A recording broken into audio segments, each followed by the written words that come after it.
Friends, स्वागत है आप सभी का मेरे YouTube चैनल TS पाठशाला में। जैसा कि आपको पता है कि मैंने आपके लिए एक सीरीज प्रारंभ की थी जिसमें हम 10 क्वेश्चन जो हिंदी व्याकरण के क्वेश्चन हैं RPSC के द्वारा पूछे गए हैं उनको देखते हैं।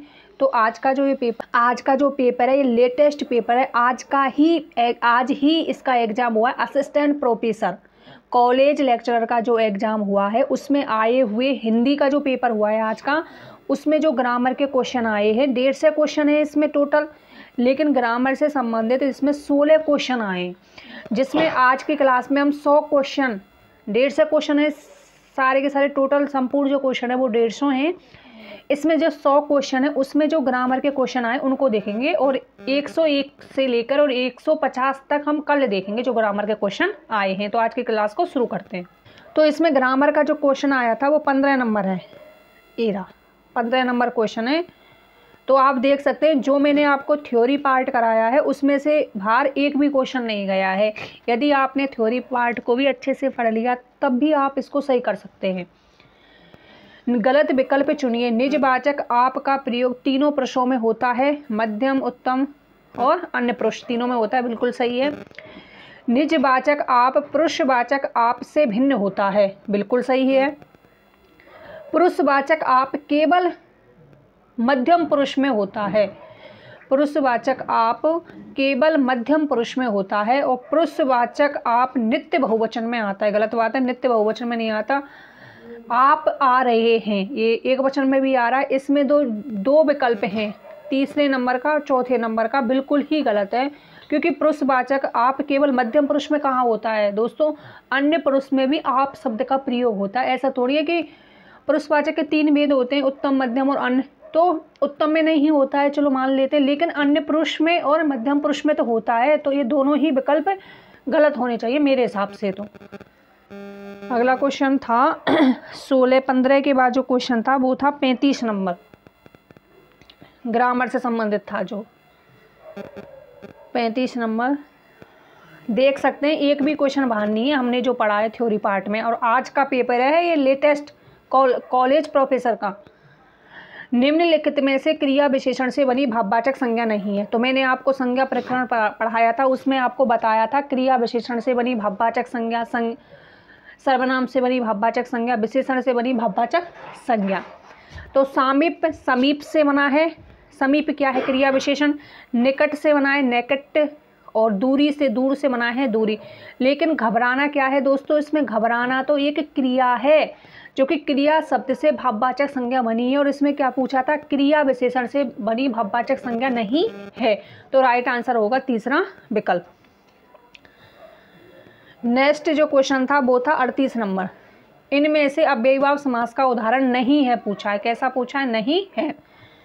प्रतिदिन बिल्कुल है, भरपेट बिल्कुल है, एकाएक बिल्कुल है। अनाचार आपको लग रहा होगा इसमें अनुपसर्ग है, अनुपसर्ग है, लेकिन इसमें अव्ययीभाव समास नहीं होगा, क्योंकि अनाचार अनुधन आचार, इसमें ने तत्पुरुष समास होता है। ने जो तत्पुरुष समास है, तत्पुरुष का एक भेद है वो है इसमें अनाचार, अव्ययीभाव समास में नहीं है। इसमें अनाचार में ने तत्पुरुष समास का प्रयोग हुआ है। अगला क्वेश्चन था इसमें 48 नंबर। एक भी ऐसा क्वेश्चन नहीं है जो हमने पढ़ा नहीं है, वो मतलब जो हमने जैसे कि संज्ञा पढ़ लिया, विशेषण पढ़ लिया, सर्वनाम पढ़ लिया, उसमें जो क्वेश्चन आए हैं ना वो तो हमारे ही थ्योरी पार्ट से आए हैं, यदि आपने ध्यान से पढ़ा है तो। व्यक्तिवाचक संज्ञा के साथ आने वाले विशेषण उस संज्ञा की व्याप्ति मर्यादित नहीं करता, केवल उसका अर्थ स्पष्ट करता है, ये भी हमने पढ़ा था। सभी विशेषण शब्द विकारी होते हैं, बिल्कुल सही है, ये भी पढ़ा था मैंने, आपको पढ़ाए थे विकारी और अविकारी शब्द जब संज्ञा पढ़ाई थी।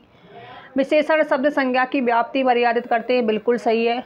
विशेष के साथ विशेषण का प्रयोग 2 प्रकार से होता है, संज्ञा से पहले और संज्ञा के बाद। मैंने आपको बताया भी था जब विशेषण कराया था, उद्देश्य विशेषण और विधेय विशेषण, उद्देश्य विशेषण और विधेय विशेषण। तो संज्ञा के बाद और क्रिया के बाद थोड़ी होता है, क्रिया के साथ नहीं होता, संज्ञा के साथ और संज्ञा से पहले और संज्ञा के बाद होता है, लेकिन क्रिया के साथ नहीं होता। तो राइट आंसर होगा चौथा विकल्प। नेक्स्ट जो क्वेश्चन था अगला ही था इसमें 49 नंबर। निम्नलिखित में से किस वाक्य में संबंध सूचक अव्यय का प्रयोग नहीं हुआ है। तो दोस्तों आप जरूर देखें, फर्स्ट ग्रेड, सेकंड ग्रेड और रीट की जो भर्ती परीक्षाएं होंगी उसमें ये क्वेश्चन आ सकते हैं, क्योंकि असिस्टेंट प्रोफेसर से मिलता जुलता सिलेबस ही फर्स्ट ग्रेड का है, तो इसमें से क्वेश्चन आपके बन सकते हैं। तो आप ध्यान से पढ़ें, अच्छे से पढ़ें। संबंध सूचक अव्यय शब्द क्रिया विशेषण के उसमें पूछा गया। अव्ययकारी शब्द, धन के बिना किसी का काम नहीं चलता, धन के बिना। मोहन घर तक गया, दिन भर सोना, दिन भर। तो इन तीनों में ही संबंध सूचक अव्यय का प्रयोग हुआ है, लेकिन बच्चे बहुधा हठी होते हैं। बच्चे बहुधा हठी होते हैं। बच्चे कैसे होते हैं? हठी होते हैं। इसमें क्रिया विशेषण है, ना कि संबंध सूचक अव्यय। तो राइट आंसर चौथा विकल्प। नेक्स्ट जो क्वेश्चन था इसमें वो था 75 नंबर। 75 नंबर क्वेश्चन था ग्रामर से संबंधित। देखो ये क्वेश्चन भी सिंपल है। कौन निम्न में झूम कर लेती हूँ थोड़ा सा जिससे आपको दिखता चले। निम्न में से कौन सा कथन सही नहीं है? समास का योगदान शब्द निर्माण की दृष्टि से अनुपयोगी है। दोस्तों फोकस करो इस वर्ड पर, क्योंकि समास का योगदान शब्द निर्माण की दृष्टि से उपयोगी होगा, ना कि अनुपयोगी होगा। भाई शब्द निर्माण में योगदान तो देता ही है, समास अनुपयोगी कैसे हो गया? उपयोगी होगा। अब जल्दी जल्दी में यदि हम घबरा जाते हैं एग्जाम में तो अनुपयोगी वर्ड जो है वो हमें उपयोगी वर्ड लगेगा, इसलिए ध्यान से पढ़ें एक एक शब्द को। तो राइट आंसर तो हो गया फर्स्ट विकल्प। बाकी कर लेते हैं। प्रत्यय प्राय किसी शब्द के अंत में जुड़ते हैं, बिल्कुल सही है। इसको तो मेरे स्टूडेंट भी कर सकते थे जो 6ठी 7ठी 8ठी में पढ़ते हैं। मैंने सारा कुछ पढ़ाया हुआ है, पूरी ग्रामर उनको एक एक महीन तरीके से पढ़ाई है, डीपली। वो भी इस क्वेश्चन को कर देते। शब्द निर्माण में उपसर्ग प्रत्यय संधि का उल्लेखनीय योगदान होता है, बिल्कुल सही है। शब्द का निर्माण उपसर्ग से भी हो सकता है, प्रत्यय से भी हो सकता है और संधि से भी हो सकता है।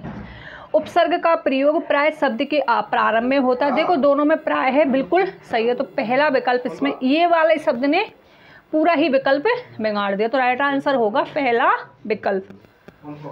नेक्स्ट जो क्वेश्चन था इसमें अगला कौन सा क्वेश्चन था? 86 नंबर क्वेश्चन था।